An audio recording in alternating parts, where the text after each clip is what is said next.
I said to you. Oh, okay. I better say that. All right, what are we doing? We're gonna wait a minute or not? We will. I got 6 after. Yes. So go ahead, let's go.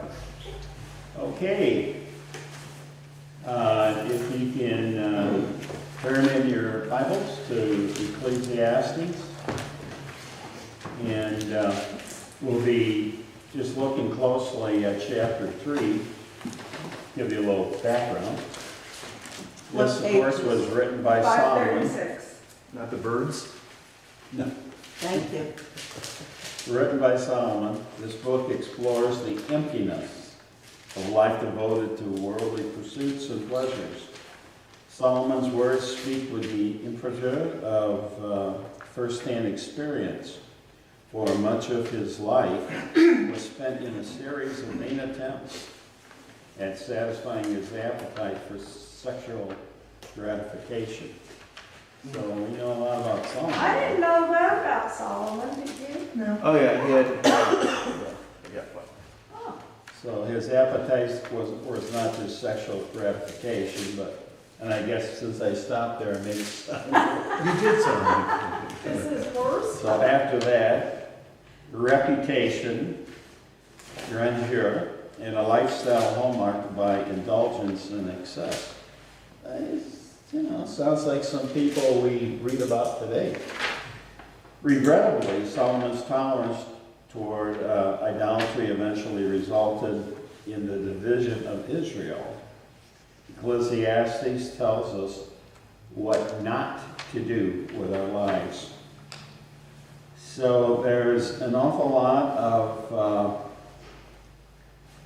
of conversation about seeking different ways to find happiness. And you can do it by seeking for wisdom or seeking for physical pleasures, as Solomon mentioned here. Solomon, of course, was given the gift of wisdom when God asked him what could he grant him. And Solomon wisely said wisdom, and that was a smart move, but that was kind of the last smart move he made. There was a little slippage there. Yeah. So Solomon was honest and said, I've tried all these things, I've done other things, and if you want an authority on looking for pleasurable things, talk to me. But chapter 3 is kind of good, and it's refreshing compared to much of the language in the book. And it starts out with a poem, because this is poetry, that is familiar to you, I'm sure, from a song. That The birds. the Birds started it. Simon and Garfunkel did a good job I with was it. just Did they? thinking Dan should sing this one next Sunday. Yeah. For everything. That's that he right. sings. That's right. Yeah. So, I use this for funerals often. yeah. Well, it has great thoughts in it. So, who would like to read that? We'll read that 1 through 8, and then we'll look at 9 through 14 separately. Who would like to read the poem? I'll read it. I will. A time to plant and a time to pluck up what is planted. A time to kill and a time to heal. A time to break down and a time to build up. A time to weep and a time to laugh. A time to mourn and a time to dance.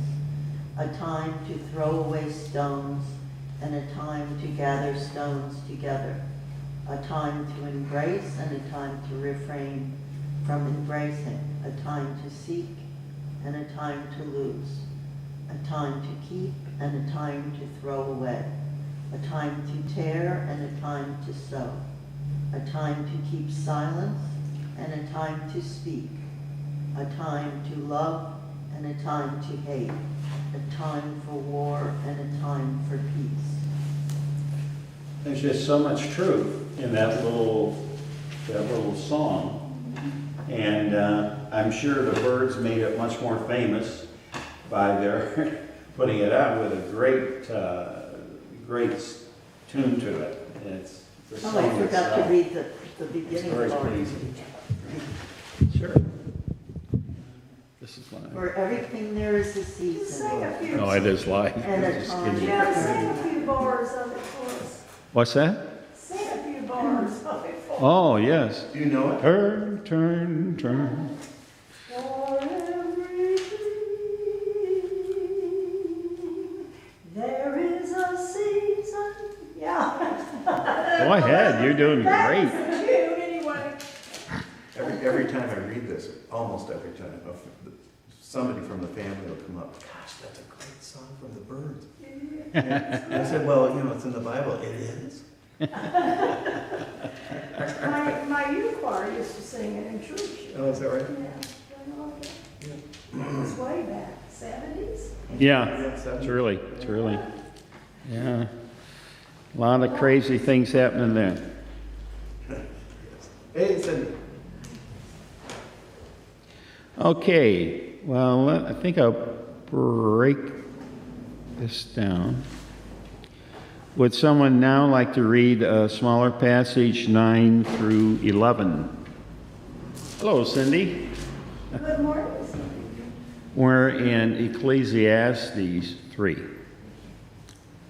Would someone read then 3, 9 through 11? This kind of summarizes what he said in the verse. What gain have the workers from their toil? I have seen the business that God has given to everyone to be busy with. He has made everything suitable for its time. Moreover, he has put a sense of past and future into their minds, yet they cannot find out what God has done from the beginning to the end. Thank you. Two other phrases that have really become common within spiritual language discussions. He's made everything beautiful in his time. I think there's some music that includes that phrase, which is really a nice thought. I mean, that's a thought that has to warm your heart. But then the promise that we talk about promises, he has also set eternity in the human heart. And that is, I think, very much a truth. And we see people that don't know Christ. Maybe they've never heard about how they satisfy this craving, but they have this empty spot. And the eternity is there, and it's calling out to the individual. And a few will answer, but the Bible says many won't, you know. Why don't they? Broad is the gate and narrow is the way. Yeah, but why would somebody be turned off by God's grace and salvation and redemption and all these huge themes, hope? Why would somebody say no to it? May I actually add something to that? I have Sure. the same question. I'm sorry, I didn't hear that. I had the same question that he had, but I Yes. was talking with somebody the other day, and I was sitting with her, and with the same question, because I have a book on salvation, and I said, I want to give you this book, and I felt the apprehension, I felt almost like a nervous fear. And I said, I picked that up from you. I said, so what is that about? I don't know. I said, well, and we talked about it. That's why I want to say something. I was with her and a lot of people I talked to. It's a fear, even so slight, of, oh my God, I got to change. Like, I don't like where I am. But for me to accept like what you're talking about, I don't think I have the energy to do that, and am I capable? I'm not ready. And I said, that's the problem with people, they think they have to be ready. I said, God's really clear, you're never gonna be really ready. It's I true. said, you just have to choose yes or no. And I said, and it's not gonna be a snap of the finger like, once in a while people are. I said, he knows what you're capable of, and he'll take one little thing and he'll coach you on that. So don't think all of a sudden you need all this energy. And so I think I have found a lot of people are scared of the change. Like You they just don't need a know- mustard seed, that's all you need. I know, but that's huge. Yeah, well, it will be huge. Yeah, so I think that's where I've seen is people are afraid of what's expected of them, you know. I've got a story about this too. When I became a Christian, I was in this group, no one, about 85 students in a little schoolhouse like I have down the street, about that size, at Walbridge, that one. And there wasn't a single kid that went to church in that group, not one kid. And it was all the losers, the drug addicts, the drug pushers, girls that were pregnant, the guys who made them pregnant, just everybody was just a little pile of sticks. And they were into this, like they were gasping for breath, and I was one of them. My parents were just going through a divorce. I mean, all hell broke loose in my house, very suddenly. And so that was my ticket in, I guess. And they ate this stuff like crazy and read it throughout. Do you know anybody that reads the Bible every single day? I mean, really reads it? All these kids did. They were reading it like their life depended on it. So a few of us. Because maybe it did. It did. Yeah. Oh, it did. We're all drowning, hemorrhaging. So that happened, and that went on for 25 years, by the way, every Thursday night for 25 years. Wow. Yeah, it's really amazing. And so a group of us, this teacher that sort of ran the group, we didn't have any curriculum, none. I still do this. I don't use curriculum. You're the curriculum. Anyway, that teacher happened to be Christian Reformed, which is a pretty conservative version of Reformed and Presbyterian. Anyway, he thought it'd be a good idea if a few of us went to his church and spoke about our experience with their youth group. They couldn't give a damn about what we were talking about. The group? The youth group? The church group Wow. couldn't give a damn. They were bored. They didn't want to hear what we had to say. That really hit me. Obviously, I've never forgotten it. It was 40 years ago, let's say. Maybe more than that. But, what is that about? That really struck me. I mean, it's our impulse to have our kids come here and all that. I wonder if we, without wanting to, we anesthetize them to this. The exact thing that we don't want to happen happens. So, and since I've been a minister, our kids don't go to church. I have a daughter that goes. I don't know if I have two, but I know I have one. But for most of us, our kids don't go to church, right? They couldn't care less.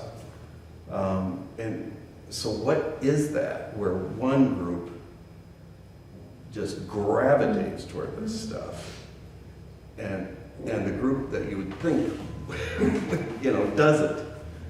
I don't have an answer for it, but Maybe because one group has hit bottom, and this is a redemption, okay. Yeah. educating themselves on, they're seeking God. They're seeking. They haven't got it They from can't get an any worse. early They age. feel like they can't get any worse than where they are. They might as well try to do something better. Right, shift. I mean, is this thing an existential? I'm trying to take it from Ecclesiastes because he's going to talk about vanity. It's one of his favorite words. That life is vain, our relationships are vain, our jobs are vain. The whole thing is vain. He's really cranky. He is. I gravitate towards this, obviously. But I think really he's talking about existential, what really matters. And sometimes when you're a mess, then you start asking that question. And I think the Bible is congenial to it. I know it is. That there are things that do matter. And the biggest one, I think, is having a good relationship with God, or at least having a relationship with God will change your life. But, yeah, I don't know what's gone wrong, but it's definitely wrong. Anyway, there's my sermon, Jim. You're Yeah, wondering when I that's was gonna good. jump in. No, it's good. It's like It's done. you're planting some mustard seed, a lot of them. The one that He was history. gathered those. Jim Harris is his name. He's still alive, Red Harris. I mean, he really was a missionary in his own way. That's right. Planted all That's right. this, like Cindy Right. was planting seeds. Yeah, that, connecting you with know. the young people. Yeah, I used you to did. bring teenagers to church, fill my van up, you know, and this Yeah. man does it, a Uh-huh. lot of people. Yeah. It was a simple little thing. He just brought a box of, some kids had Bibles. I didn't have one. I didn't know anything, nothing. I didn't know the story of Jesus, nothing. And he would bring a box of the good news, remember those Bibles? Yeah. And hand them out, we'd all, we'd get a little copy and we'd say, somebody would say, well, I read something in John. I had no idea what they were talking about. So you're paging through and you hope somebody next to you knows where that is. And they open it for you and say, that's where it is. Yeah, that's what was going on. That's beautiful. Yeah, it's incredible. Yeah. Now you talk about those kids, the Christian Reformed kids, who couldn't accept that these losers had more Christianity than they did. And they were sure that they had, I'm making assumptions here, but they were sure they had it all figured out. Yeah, they have Look the at answer. us. Yeah, We're cool. yeah. Then I We're went- the in group. Exactly. You guys are losers and we don't want to hear what you say, Well, so. then I went to Calvin College. That's Christian Reformed, right? That's the Christian Reformed College, one of them. And it was the same thing there. We have all the answers. Oh, yeah, it's this and all that. They could quote and they knew their Bibles. But there was nothing in here. And at the same time, I was working at the psych hospital. I was working there full time. Went to Calvin full time. Went to working full time. Those kids who were broken to pieces, and we couldn't proselytize at the hospital. We'd get fired if we did. But they came up with those questions all the time, all by themselves. They talked about this. It was amazing. Don't you Why think could- that always in your life, you seek God harder at the low points? Yeah, I do. When you're really, The cross. It's good, It's about the yeah, cross. that's, Good Yeah, observation. it's about the cross. Yeah, a cruciform experience. even our country as a whole does that. Look at after 9/11. Right, exactly. The churches were full. I mean, it was Yeah. this, Yeah. and things like when we have something that really brings us down, makes us start thinking Mm-hmm. about things and seeking God and the right thing, and, Mm-hmm. it's, so I could see that happening with a group of young people. Yeah, like Ruby D, you remember Ruby D? Oh, yeah, oh, yeah. The black kid who was spit on Wouldn't- and thrown stuff. There's a psychiatrist from Harvard that went down there to observe this. He was a child psychiatrist. Robert Coles. You know that name? Robert Coles? Anyway, he was interested. He's done a longitudinal, his whole family's done a longitudinal study ever since then. Got to know these families. And so he's in with Ruby D's family. And he asked, how can you be so dignified walking through this hatred? This little kid. And she said, well, I pray for them while I'm walking through. And Robert Coles became a Christian because of that family. Wow. It's a great story, and they're still, I think he's dead now, but his kids are still doing it. And yeah, it's a really moving story. Sorry, Jim, that's number 2. Okay. Forgive me. Well, Solomon sought wisdom, and I think this next small section, verses 12 through 14, will indicate that he has gained some of that wisdom, and he spreads it. I think it's just a really comforting statement. So would someone like to read that in chapter 3, verses 12 through 14? I know that there's nothing better for them themselves as long as they live. Moreover, it's God's gift that all should eat and drink and take pleasure in all their toil. I know that whatever God does endures forever. Nothing can be added to it, nor anything taken from it. God has done this so that all should stand in awe before him. That which is already has been, and that which is to be already is. And God seeks out what has gone by. Thank you. So, Tom had mentioned that you're all going to hear, the word about vanity and the extreme skepticism and hopelessness that Solomon demonstrated in trying to seek on his own happiness through his own invention, not through his relationship with God. So just to give substance to Tom's statement, why don't we go back to the first chapter and read, maybe the first 8 verses, just to get a feel. Because much of Ecclesiastes reads like this. This is a good indicator. And that's why that last section that Helen read was, when you're going through Ecclesiastes, it's a relief to hear him say something new, a different attitude about that God wants good things for his people, for his children.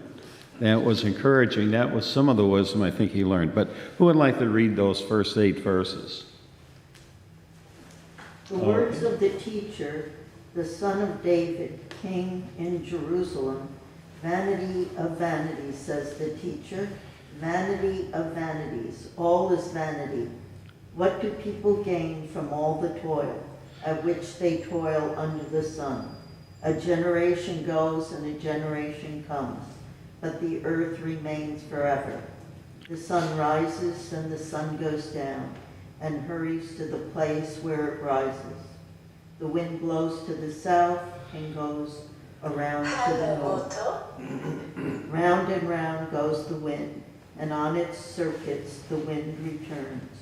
All streams run to the sea, but the sea is not full. To the place where the streams flow, there they continue to flow. All things are wearisome, more than one can express. The eye is not satisfied with seeing, or the ear filled with hearing. What has been is what will be, and what has been done is what will be done. Thank you, Karen. Thank you. I think we can get the idea from that that's what Ecclesiastes is when you go through it. And it's not real pleasant to read. Solomon had hit a low point in his life, obviously, when he wrote this. He never quit searching, but he was in a position where he felt he needed to express the desperation he was feeling. So much of it is not encouraging, but it's a realistic view of what man is when man tries to make it on his own. He was close to God once, but obviously at this point, he wasn't very close to God. You don't hear him calling out to God perhaps like David did, like his father did, calling out to God when David got distressed and overwhelmed and just couldn't see light at the end of the tunnel. He was quick to call upon God to take care of his enemies, to protect him, and to praise God for what he'd done for him up to that time. So, any comments on Ecclesiastes before we wrap up poetry with a quick mention of Song of Solomon? Any comments on I this? have a question. Would you recommend Ecclesiastes to somebody that deals with a lot of people, and my son is 30, and he deals with a lot of these people, these kids online? the gaming. I don't know. I think Tom is a better, This evil and Yeah. against God, a lot of it. It's really overwhelming, and I'm wondering if, from your experience of reading that, because I don't have any experience with that, would you think that that would be a good understanding for my son to read the book about other people or something? I don't know. It just came to me to ask you about it. what do you think, Tom? Well, The struggle my is- experience has been that when people say are really hot against God, they're not. They're hot against religion, and more pointedly, they're hot against the church, Yeah. because we say one thing and we do another, Right. and they see that. Okay. And historically, that has been true, I think, spectacularly. And that's what they're talking about, if that helps. Yeah, that does help. What's your opinion about that book? I think that book, and there are many places in the Bible where a person can read it and say, hey, this thing is on my side. Vanity, when you take the Lord's name in vain, Yeah. what does that mean? What does it mean to have a sense, to live out of vanity, or to do things that are vain? What does that word mean? Opposite of humble, or? Well, I want to say of little purpose. No. Do you know the phrase, it promises much and delivers little? It's one of my favorite phrases. Something that promises much and delivers little. Yeah, that's my interpretation of the word vanity. We encounter that once or twice every day, right? Yeah, We're promised much and delivered little. Yeah. It is delivered little. yeah. And what that does to a person is you want to give up. I find that a lot in professional organizations. Sure, well, you find it everywhere, you find it in the church, we'll heal you, blah, blah, blah, whatever they say. And it doesn't happen. Oh, they died, well, Christ healed them in the end. We commit intellectual suicide.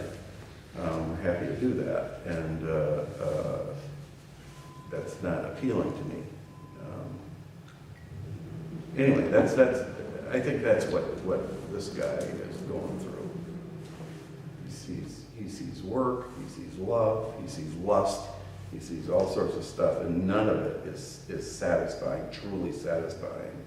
And you sit there and you think, life stinks and I hate it. And right? I mean, just listen to people. Just listen to the average, go to Moronas and just listen. And you hear it all over the place where life stinks because I feel like I've been promised something and it didn't deliver. And you feel terrible about it. Ripped off. You feel ripped off. Yeah, lied to. Yeah, you've been lied to. Yeah. And so then what do? What won't lie to you? Are there any promises that we can stand on where you're not going to fall through the ice? And, is there anything out there? And I think Ecclesiastes, the writer, talks about that.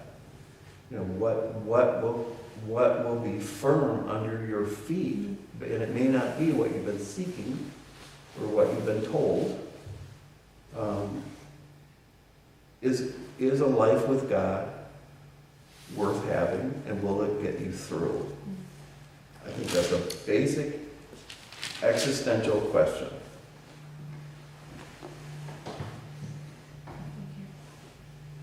That's 3, Jim.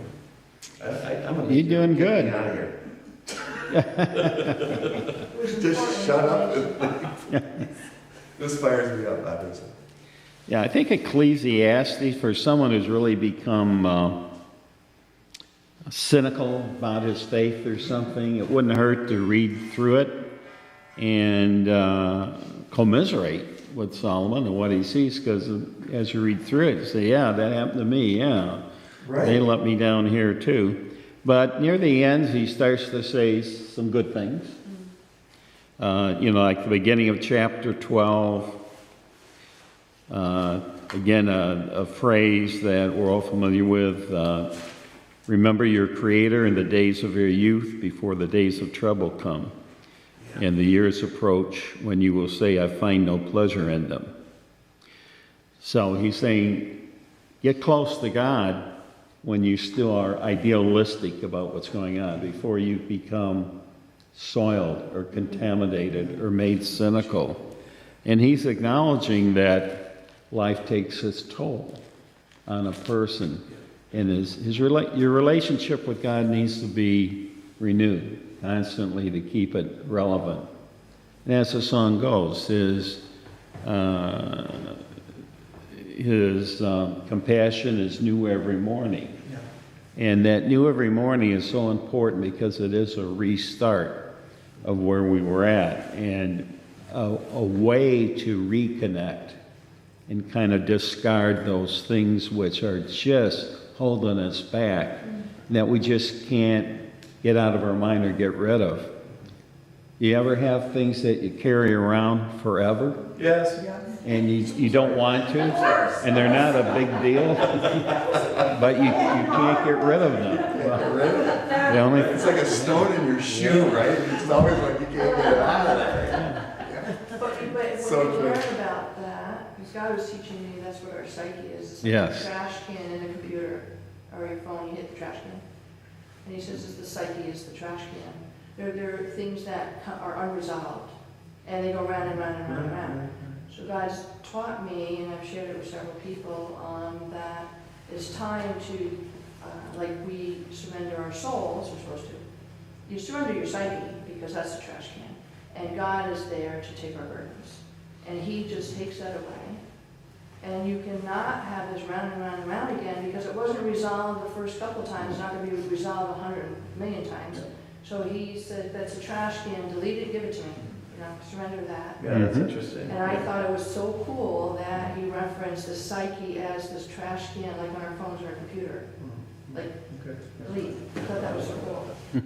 That's interesting. Actually, what we did at Pine Rest, because we had kids that, had, their histories with curdled milk. And we worked, one of the things we did was work with reframing. Is that in other words, the very thing that has caused you great pain, we're going to use that as kind of fuel to move forward in your life.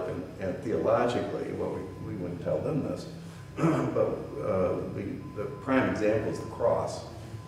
No one would wear a cross for 300 years, 400 years. I mean, it was a sign of shame, terrible shame, to be crucified.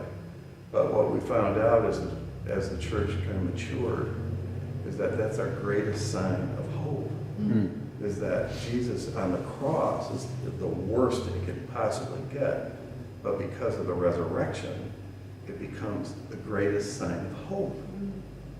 You see what I mean? See how that works? Yeah. And that's kind of standard Christian theology, to my mind. And so when something comes up, or you're going through something horrible, it's a cross, let's say, and then the question is, how can God transform that thing into a sign of hope? And we saw that that's how I do pastoral care. I have people in my office all the time that are ruined. And so let's not forget it or deny it. Let's take it and see if God can resurrect something from it. And I don't tell them that either. That's too much. But that's what I have in my head. Well, that's what happened to you and all those young people Yes. that you started. Hundreds They and found hundreds hope of where kids. they were really in despair Yeah. and didn't see the future and, And I'll bet a huge percentage would say, I don't recommend this for anyone, but I'm glad I went through hell because now I have a life. Yeah. Because some people are so mediocre in that lukewarm place, they don't get it, and they never get anywhere. That's right. My concern is, are we doing that here Yeah. as a pastor? Are we doing that here? God is really clear now. Yeah. There's no lukewarm. You're Right. me or not me. Right. Right. Is that what's the task of the church? I'm going to be called on this one, I'm sure, later. About the Hopefully not this afternoon. About the lukewarm? No, when I'm dead and gone and I go before my Maker, Yeah. that's one of the things I'm really concerned about, is like, you anesthetized everyone. How do you think? Is that true, John? I hope not. I hope not. You know, really, as pastors, you know, we're responsible. You know, we have some responsibility. Yeah, Anyway, you don't want to anesthetize them. just babies.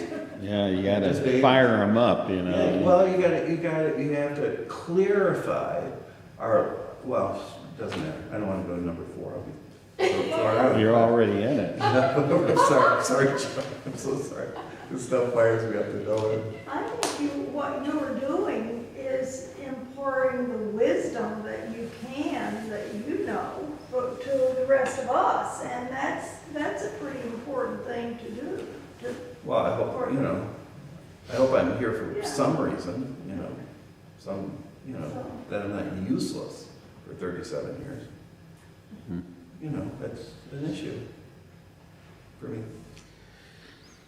Well, Solomon leaves us with a good statement at the end, the last couple of verses of chapter 12, where he completes it. He refers before that as the teacher. He uses the teacher, the third person, which is him, imparting knowledge to the people.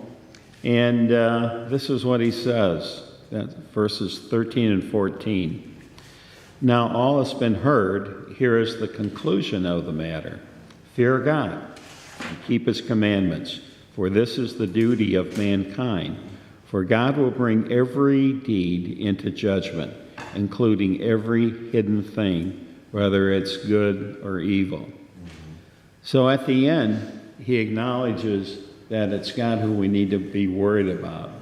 And it's God that will be setting for all of us what it takes for our happiness by keeping his commandments. Because God knows what's best for us.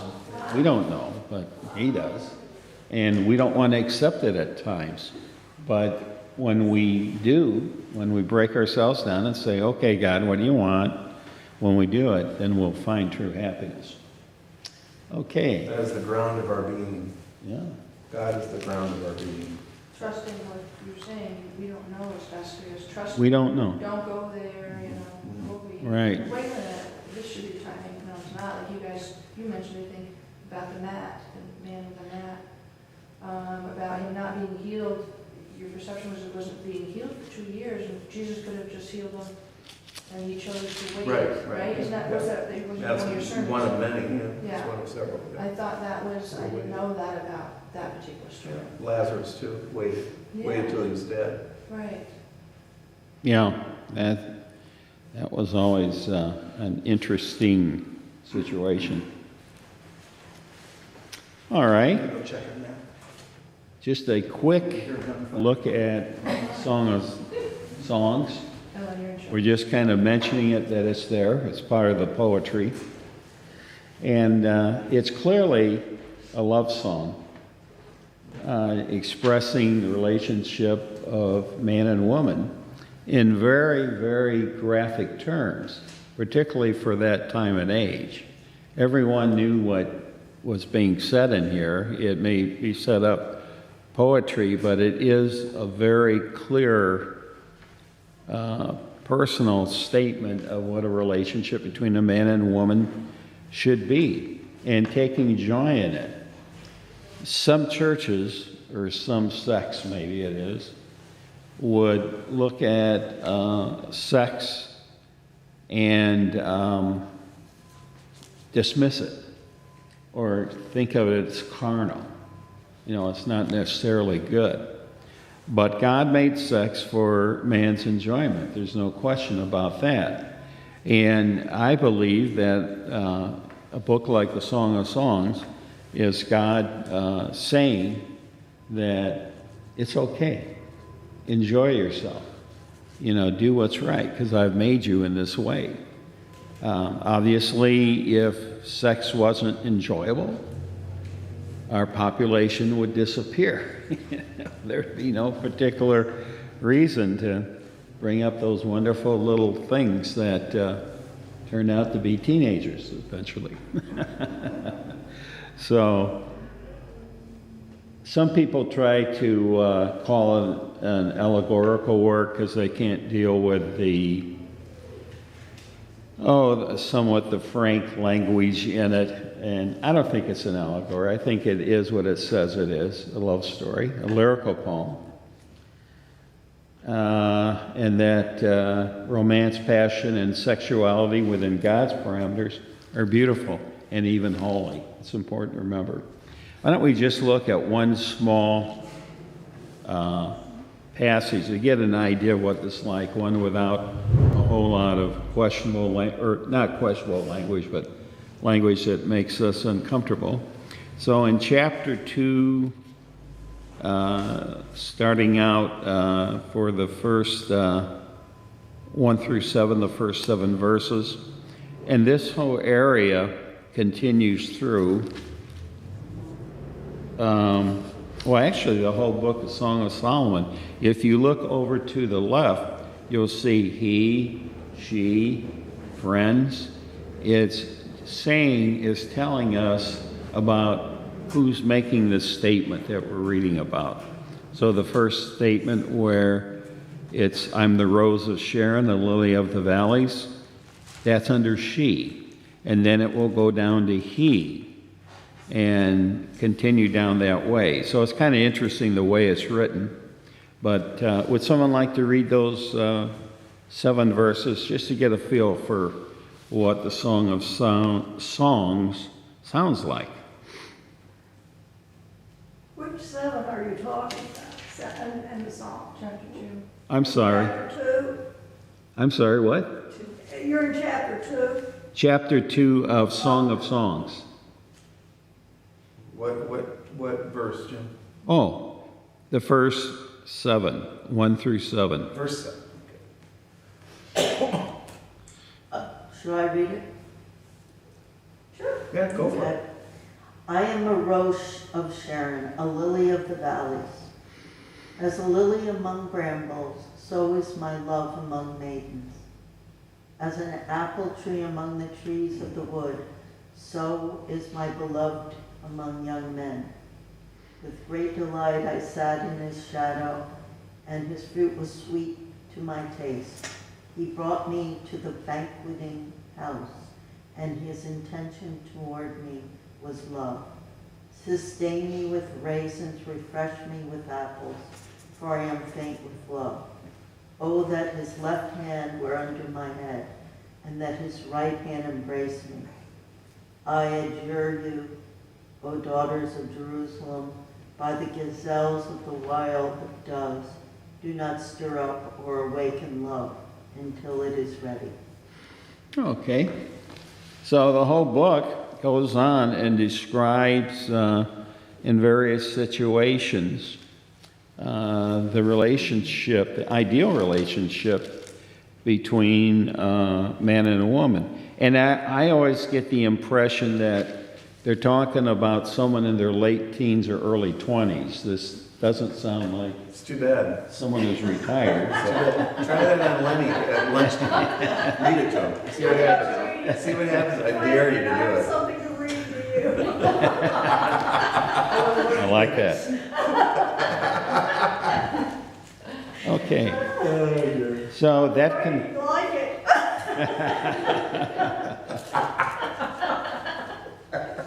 Means I read more. Yeah. Oh, yeah. Well, if you do keep reading, it's yeah, it gets a little warmer.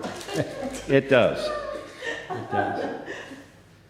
So that's poetry in the Bible, and as I looked at it, I really became aware of what the value is in this process we're going and looking at different genres to be able to appreciate why there is poetry and the way it can express things that a historical narrative just could not express.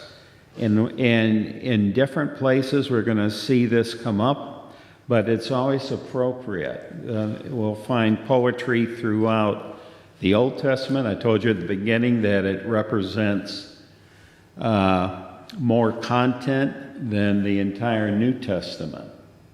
And the New Testament, of course, has poetry in it as well, but not as much. Much of the New Testament poetry, perhaps all of it, is quoting Old Testament poetry. So that's about it. Poetry Really good. says a lot because it speaks to human emotion. It speaks to us where we're at. It doesn't try to get real spiritual on us, but it tries to understand the human experience and relate to it. Okay. Really good, Jim. Can I ask you one question? Here we go. This is number 5. I'm so sorry. Are we gonna meet, we're gonna meet next week? We have one more class, or is this it? I think there's 2 more. The prophets and, Well, that's what it says here, but, because I'm yakking, the last one, week 5 is the gospel readings. Next week is prophetic reading. Right, well, there's there's, I thought today was going to be prophetic. well, I was ready for it, but we letting Jim let it rip because it's so good. Are we gonna meet next week? That's the question. Is there a reason we wouldn't? No. What's Tuesday? Well, the reason is I'm a muddle. So next week, we will meet It's then, Thanksgiving right? week, right? It's Thanksgiving week. Right, then we'll decide whether we're gonna meet, Okay. I mean, I'm happy to meet, we do this every week. We'll be gone, but you know that, and we'll be in California for a couple of weeks. Yeah, Who is? yeah, so Lynn and myself. So I'm sorry, you've got me. But I wanted to ask a question. Don't you find it odd that a book like Song of Solomon is in a holy book? Do you find that odd? Not really, because like you said, it's part of the human experience. Right. And a lot of these stories, I mean, are part of the human experience. Mhm. Yeah, that's the answer. Well, it's true that many people find it difficult, and that's why they try Right. to make it a metaphor Right. for Christ's love for the church. Exactly. And boy, that's a big stretch. I was I wondering don't how see you're gonna that. handle it, Jim, Yeah. because a lot of people say that. This is I was not actually about thinking people. about a description of God's wholehearted love type of thing. I was thinking, Well, you could go there. It's okay Yeah, to go there. yeah, That's that not what works, it's saying. but, yeah. You have to, again, you have to take another step. In other words, what we are reading about people? And I think the answer is yes. I think the definitely. answer is yes. And then the thing that Jim said, I think is so important, is this is about the human experience. It's existential, is what I was getting at earlier. It's existential, it's about our existence. And does God care about what we go through? It's a huge matter. I mean, really care. Not just, It's unfortunate that sex has gotten so spoiled and misused that it's considered something that we don't even want to discuss in church. And it's a fact of life. Sex has been used in a perverted way, and that's not how God designed it. right. And if God didn't want sex, He wouldn't have created us the way He did. He wanted it. It was His plan for, spreading the human race across the world. So, sex is good, but Intimacy. there's, what do you call that, Puritanism? It's still in our country, and it's still around. we're just the talking about sex. influences. Can you help me?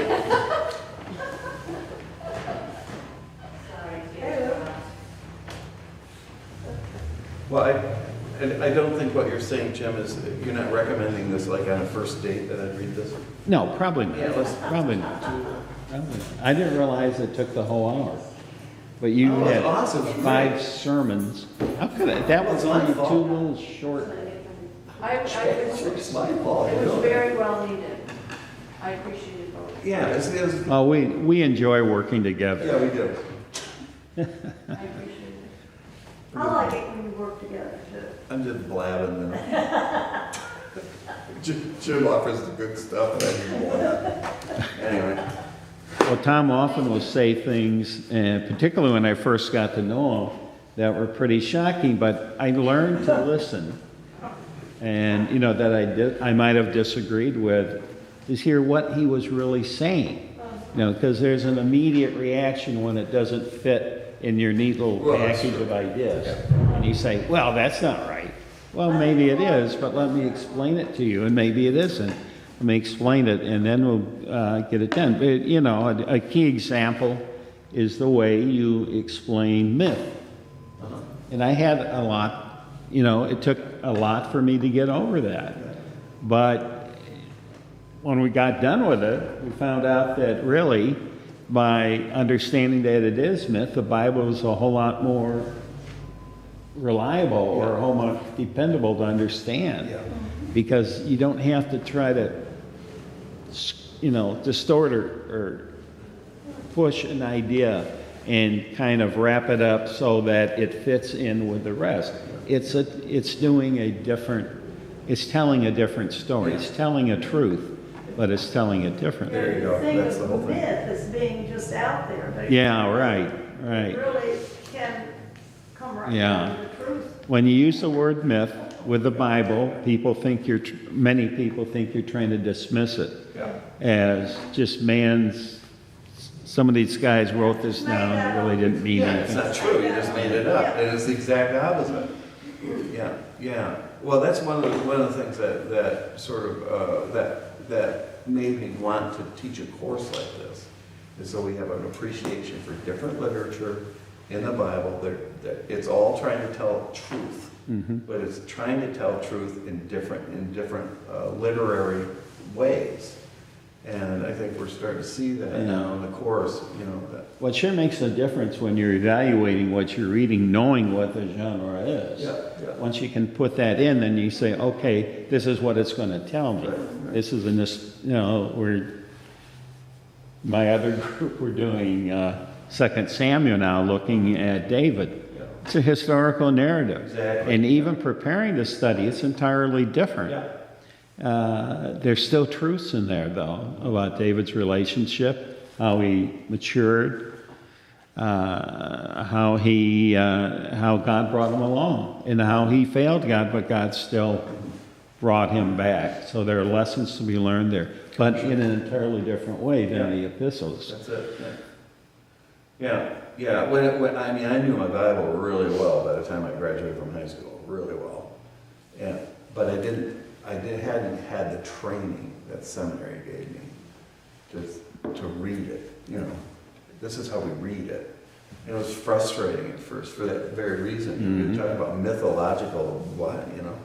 That was all of this was so new to me. Well, it was completely new to me. I didn't know how to do it. And then they would say, well, listen, you know, we're going to teach you how to read this book, but we're going to teach you how to read people, how to read yourself, how to read society.